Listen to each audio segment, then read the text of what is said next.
Bonjour à toutes et à tous, soyez les bienvenus à l'Université virtuelle africaine de développement. Le module d'aujourd'hui portera sur la mémoire.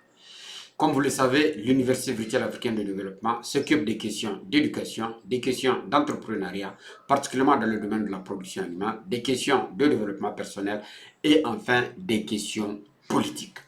Eh bien, dans le domaine éducatif, aujourd'hui, on va parler de la mémoire, car c'est très important lorsqu'on étudie d'avoir une mémoire d'éléphant, si vous permettez l'expression. Qu'est-ce que c'est que la mémoire? La mémoire, c'est la capacité, un, de saisir, deux, de stocker et trois, de restituer les informations que vous avez reçues.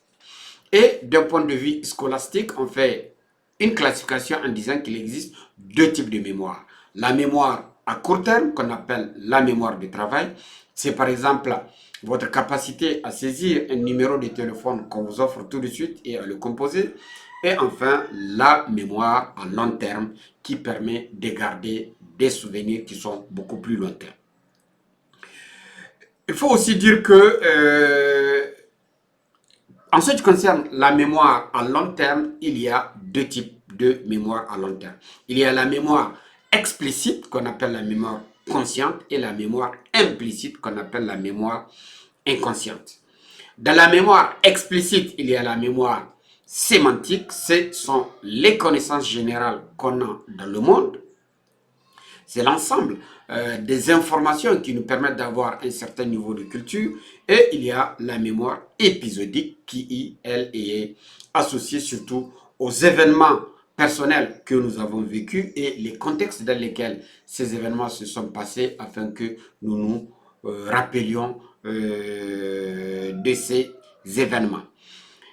Et il y a la mémoire implicite qui est la mémoire inconsciente et à ce niveau, on va parler surtout de la mémoire procédurale en tant qu'ancien pratiquant des arts martiaux qui est obligé de garder dans sa mémoire les katas, les coins. Donc il faut avoir une mémoire procédurale pour se rappeler de la procédure par laquelle vous devrez passer pour avoir ce kata. Il faut dire que la mémoire est un luxe et par conséquent, il faut l'entretenir. Car finalement, c'est la mémoire qui vous définit. Une fois que vous n'avez plus de mémoire, imaginez par exemple ceux qui ont des problèmes du système nerveux central, socialement, ils sont mis sur le banc de touche et vraiment, le fait d'avoir ce dysfonctionnement mental fait qu'ils sont mal perçus, même si ce sont des hommes qui méritent d'être soignés et qui retrouvent toutes leurs capacités intellectuelles et mentales. Donc, quelle est la méthode ou quelles sont les procédures par lesquelles vous devrez passer pour optimiser votre mémoire, votre capacité à stocker, à vous remémorer de vos leçons, de votre cours de pathologie infectieuse, de votre cours de biochimie, de physique, de votre formule, par exemple de la glycolyse ou du cycle de Krebs. Je pense que le premier exercice, et non des moindres, c'est de stimuler votre cerveau. En effet, le cerveau peut être comparable à un muscle. Et tout muscle qui travaille se développe. Et tout muscle qui ne travaille pas, il s'étiole. Donc, le cerveau aussi a des neurones et il y a une certaine plasticité du système nerveux central. Plus vous vous exercez, plus il s'adapte à l'exercice que vous faites.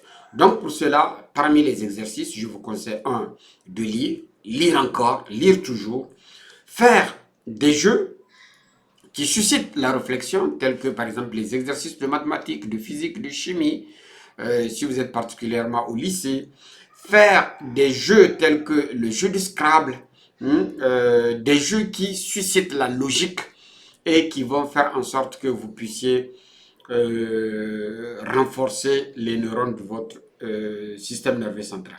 Bref, il faut muscler votre cerveau. Il faudrait dire aussi, il faut faire preuve de concentration et de vigilance car c'est la concentration et la vigilance qui permettent de se mémorer. À ce niveau, pour ce qui est de la concentration et de la vigilance, c'est le rôle du sommeil. Car le sommeil est important pour la mémoire. C'est le sommeil qui permet à l'homme de récupérer après des efforts physiques. En effet, vous constaterez que votre vigilance d'aujourd'hui, elle est tributaire de la qualité du sommeil du jour précédent. Si le jour précédent, vous avez eu un sommeil qui n'est pas réparateur, eh bien, vous vous réveillez abattu, fatigué, moins concentré et moins vigilant. Donc, il faut répéter que c'est le sommeil qui vous permet de récupérer. C'est le sommeil qui permet de consolider la mémoire. Le troisième point, et non des moindres, c'est d'avoir une alimentation équilibrée, une alimentation diversifiée. Donc à ce niveau, il faut surtout éviter des produits trop gras qui ont tendance à avoir une digestion très lente et difficile et qui vont entraîner le plus souvent la somnolence. Et bien si vous passez beaucoup de temps aussi à dormir, eh bien vous étiolez aussi votre cerveau. Car de la même façon dont le cerveau a besoin de récupérer, bien, si vous êtes un dormeur, eh bien le cerveau aussi s'étiole. Il faut privilégier au contraire des fibres, des glucides, et c'est ainsi que des aliments comme les salades, les légumes, les fruits, le raisin, les bananes, l'orange sont très indiqués pour la mémoire. Il faut aussi éviter les sucres raffinés tels que le saccharose. Il faut trouver des vitamines du groupe B, B1, B6, B12, qui interviennent dans le cadre de la synthèse de l'acétylcholine, mais aussi des acides gras tels que les oméga 3 que vous pouvez trouver dans la tête du poisson. C'est pour cela que j'apprécie l'hypophyse du cerveau qui non seulement a une sensation organoleptique exceptionnelle, mais aussi et surtout vous permet d'accéder à des oméga 3. Il faut dire aussi que c'est très important d'avoir une activité sportive dans sa vie. Ce n'est pas pour rien que nous avons fait du sport et nous continuons à le faire jusqu'aujourd'hui. Choisissez le sport que vous voulez, du handball, du football, les arts martiaux, le shotokan, le vovinam, voilà.